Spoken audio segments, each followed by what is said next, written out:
सुप्रभात मंडळी. आपण वाचत आहोत इंडियाज मोस्ट फिअरलेस हे शिव अरोर आणि राहुल सिंग यांच्या पुस्तकाचा मराठी अनुवाद जो संध्या रानडे यांनी केलेला आहे. आजपासून जी नवीन गोष्ट आपण सुरू करणार आहोत ती आहे विंग कमांडर गौरव विक्रम सिंग चौहान यांच्या साहसी कथेवर आणि त्याचं शीर्षक आहे चेहऱ्यावरून उघळणाऱ्या रक्ताची चव मला कळत होती. Pokhran, Rajasthan, 19 February 2013.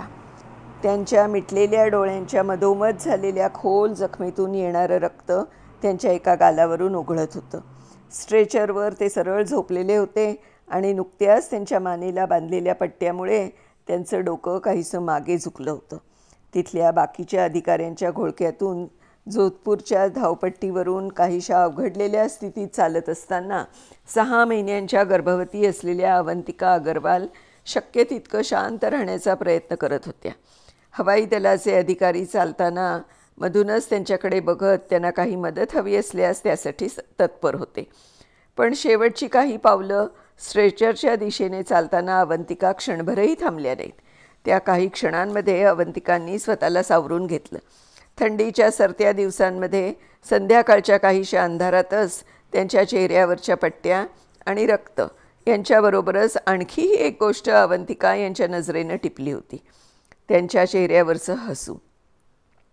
Wing commander गौरव विक्रम सिंग चौहान त्या आठवड्यात त्यांच्या पत्नीला फारसे भेटलेच नव्हते. थरच्या वाळवंटात अगदी मधोमध असलेल्या हवाई दलाचा तो तळ सध्या सुरक्षिततेच्या दृष्टीने अत्यंत सावध होता आणि तिथे सतत काही ना काहीतरी गडबडही सुरू होती. संपूर्ण देशभरातली लढाऊ विमानं तिथं आणण्यात आली होती. आणखी काही दिवसांनी तिथं एक वेगळा अनोखा कार्यक्रम भारताच्या शक्ती प्रदर्शनाच्या दृष्टीनं आयोजित करण्यात आला होता.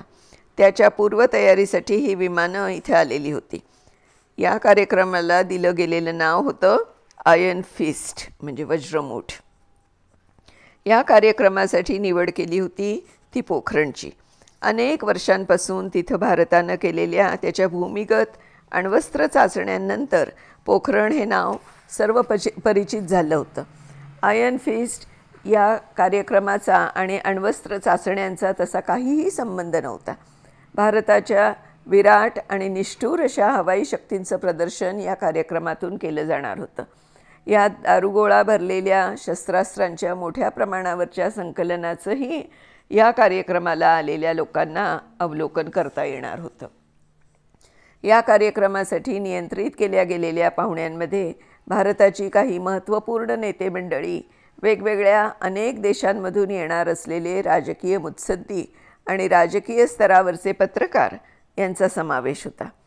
आयर्न फिस्ट ते एका सुरक्षित अंतरावरून पाहू शकणार होते. भारताचे काही शेजारी देश आणि बाकीचं जग यांना एक संदेश या कार्यक्रमातून दिला जाणार होता. एका खास गोष्टीचं स्मरण त्यांना यातून करून दिलं जाणार होतं की भारत हा एक शांतताप्रिय देश असला तरीही हा त्याचा गुण नसून त्याची दुर्बलता आहे असं जर कोणाला वाटत असेल तर त्यांचा तो गैरसमज दूर करण्याइतकी जबरदस्त ताकद या देशात आहे. यातून काही प्रमाणात राजकीय प्रक्षोभ उसळणार होता आणि तसा तो लष्कराच्या संचलनांमधून नेहमीच उसळतो. हवाई दलासाठी मात्र हे एक फार मोठं काम होतं. 100हून अधिक विमानं या कार्यक्रमासाठी तयार ठेवण्यात आली होती आणि त्यांच्या चित्तथरारक कसरतीही सगळ्यांना बघायला मिळणार होत्या. अशा कसरती ज्यांच्यात त्यांच्याशी संबंधित कर्मचाऱ्यांकडून होणाऱ्या बारीकशाही चुकीसाठी जागा नव्हती. वाळवंटात आयोजित करण्यात आलेल्या त्या कार्यक्रमात जी विमानं भाग घेऊन भारतीय हवाई दलाच्या ताकदीची कल्पना उपस्थितांना देणार होती त्यांच्यात शेजारच्याच मध्य प्रदेशातून आणलेली MiG-21 आणि मिराज 2000 यांचा समावेश होता. अंबाल्याहून आलेली जॅग्वार फायटर बॉम्बर्स पण त्यांच्यात होती आणि या कसरतींची खरी शोभा वाढणार होती ती मात्र रशियन बनावटींच्या सुखोई Su-30 MKI या विमानाच्या अचूक बॉम्बिंगच्या प्रात्यक्षिकांनी. भारतीय हवाई दलाचं हे अत्यंत दहशत निर्माण करणारं आणि अग्रगण्य समजलं जाणारं जेट आहे. यांच्यातल्याच एका विमानात त्या दिवशी म्हणजेच 19 फेब्रुवारी 2013ला विंग कमांडर चौहान आणि त्यांच्याबरोबर त्यांचा सहकारी स्क्वॉड्रन लीडर AR तमना हे दोघं आपापले सीट बेल्ट्स लावून बसलेले होते. विमान चालवण्याचं काम स्क्वॉड्रन लीडर तमता यांच्याकडे होतं. तर त्यातली शस्त्रास्त्र होती वेपन सिस्टीम ऑपरेटर म्हणून काम करणार असलेल्या आणि कॉकपिटच्या मागच्या भागात बसलेल्या विंग कमांडर चौहान यांच्या ताब्यात. या भल्या मोठ्या आणि भारतातल्या सगळ्यात मोठ्या लढाऊ विमानात 100 किलो वजनाचे 18 बॉम्ब्स व्यवस्थितपणे बसवलेले होते. विमानाच्या दोन्ही पंखांमध्ये 6 आणि विमानाच्या पोटाच्या मजबूत भागाला अडकवलेले 6 बॉम्ब्स अशा प्रकारे ते ठेवले गेले होते. सरत्या संध्याकाळच्या ट्रेनिंग फ्लाईटला उड्डाणाची परवानगी मिळाली आणि 7,000 फुटांवरून बॉम्ब्स खाली टाकण्याचा सराव करण्याच्या कामासाठी सुखोईनं आकाशात झेप घेतली. मोठा आवाज करून जोधपूरच्या हवाई तळाच्या धावपट्टीवरून विमान निघालं. त्यावेळी सूर्य जवळजवळ अस्ताला गेलेलाच होता. थारच्या वाळवंटातही थंडी अजून कमी झालेली नव्हती. वाळवंटातल्या बेसमधल्या त्यांच्या घरी असलेल्या गौरव यांच्या पत्नी अवंतिका यांना गौरव उड्डाणासाठी जाणार होते याची कल्पना होतीच. ते तसे रोजच जात होते.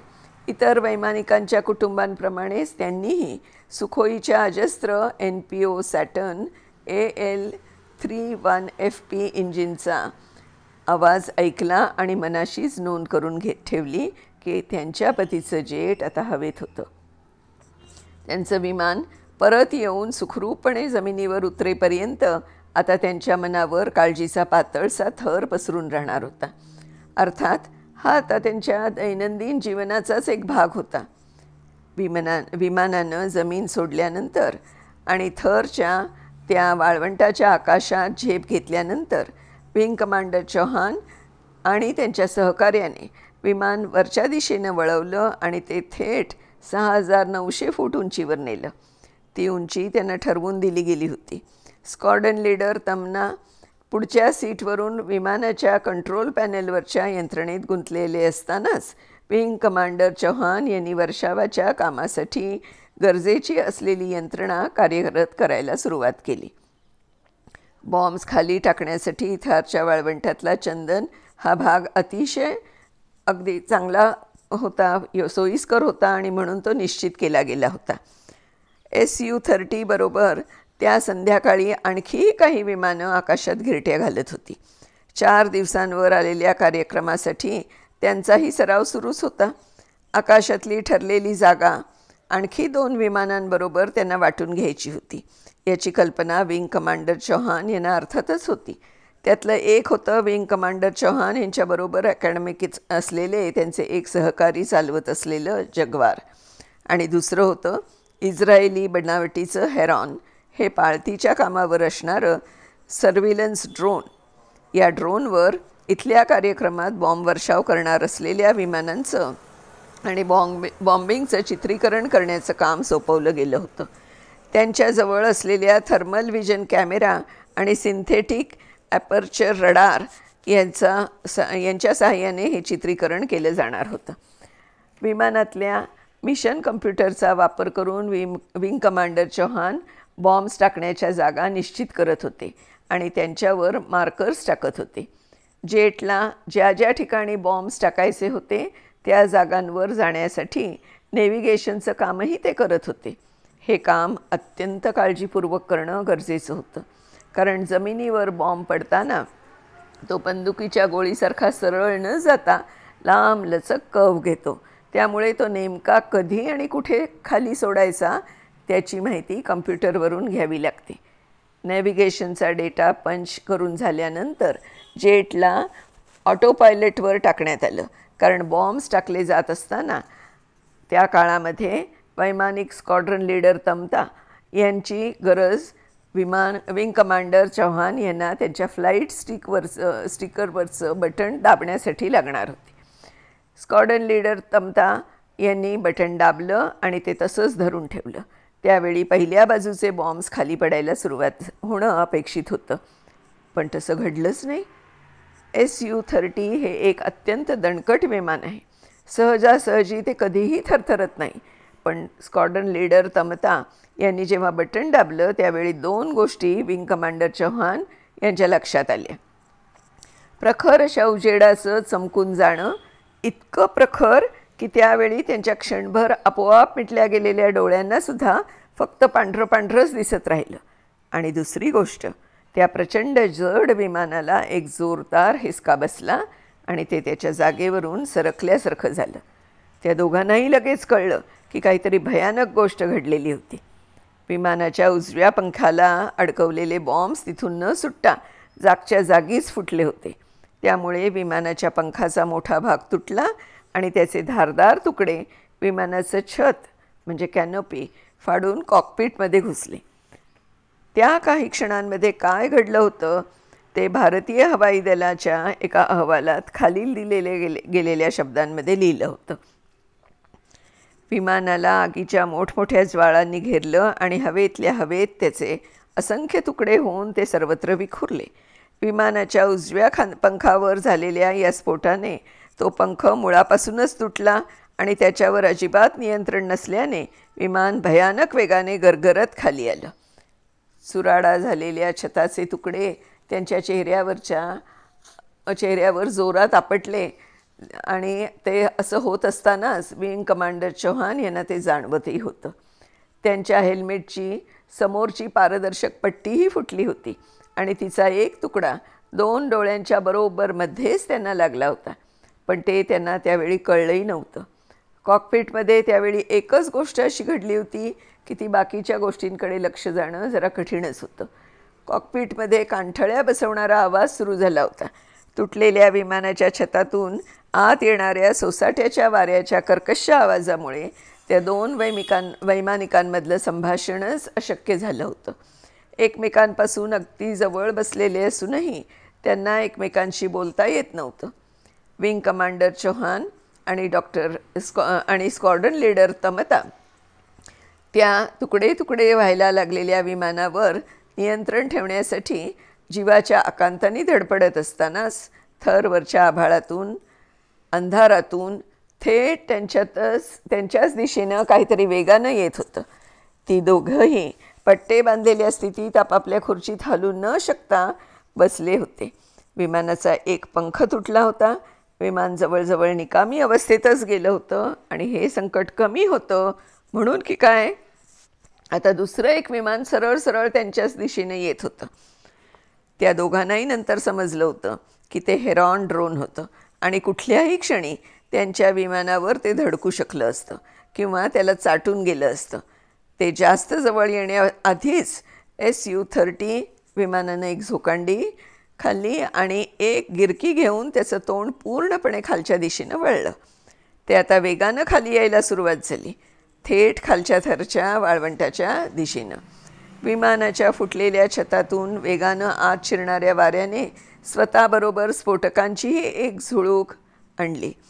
विंग कमांडर चौहान यांची खात्रीच पटली की विमानावरच्या बॉम्ब्सचा स्फोट झालेला होता. या वेळेपर्यंत विंग कमांडर चौहान यांनी कमीत कमी 3 वेळा तरी कोसळणाऱ्या विमानातून बाहेर पडण्याचा प्रयत्न केला होता. पण त्या उंचीवरचा खवळलेला वारा आणि त्याचे बसणारे सपकारे यांच्यामुळे तातडीने मधून बाहेर पडण्यासाठी असलेल्या दांड्यापर्यंत त्यांचा हातच पोचू शकत नव्हता. तशातच या लढाऊ विमानाचा खाली कोसळण्याचा वेग आता कल्पनेच्या पलीकडे गेला होता. एक शेवटचा प्रयत्न म्हणून विंग कमांडर चौहान यांनी सर्व जोर एकवटून कॉकपिटच्या कठड्याकडे स्वतःला ढकललं. तो कठडा कमालीचा गरम झालेला होता, पण निदान तो दांडा ओढण्यात तरी त्यांना यश आलं. सेकंदभरातच दोन्ही पायलट्स त्यांच्या NPP झेंडा K-36DM या खुर्च्यांसकट विमानाच्या बाहेर पडले. ते दोघंही झपाट्यानं खाली येत असतानाच त्यांची पॅराशूट्सही लगेच उघडली गेली. विंग कमांडर चौहान यांनी पॅराशूटची जाड दोरी घट्ट पकडून ठेवली होती. ते एवढे प्रचंड हादरलेले होते की स्क्वॉड्रन लीडर तमता कुठे होते हे वळून बघण्याइतकीही हालचाल त्यांनी केली नाही. नंतर कळलं होतं की ते त्यांच्यापासून फार लांब नव्हतेच, थोडेसे वर होते एवढंच. थरच्या वाळवंटावर पसरलेल्या अंधारातून खाली जाता जाता एका नवीनच भीतीने त्या दोघांनाही घेरलं.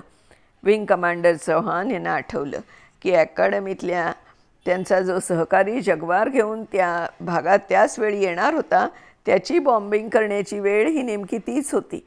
मनातल्या मनात ते प्रार्थना करत राहिले की तळावरच्या नियंत्रण कक्षाला नेमकं काय घडलं होतं ते कळलं असावं आणि बॉम्ब टाकण्याचं काम थांबवून तिथून लगेच परत येण्याच्या सूचना त्यांनी जगवारच्या वैमानिकाला द्याव्यात. सुदैवानं तसंच घडलं. नियंत्रण कक्षातल्या अधिकाऱ्यांनी SU-30वरच्या दुर्घटनेची लगेच दखल घेऊन चंदन भागातल्या आकाशाचा भाग मोकळा करून घेतला. गौरव यांचा अकॅडमीतला सहकारी त्याच्या जगवारमध्ये नियंत्रण कक्षाकडून कळलेल्या बातमीने काळजीतच पडला होता. तोही त्याच्या विमानातले बॉम्ब्स न टाकताच परतला. आता ह्याच्या पुढे बघूया उद्या काय होतंय ते. तोपर्यंत बाय बाय.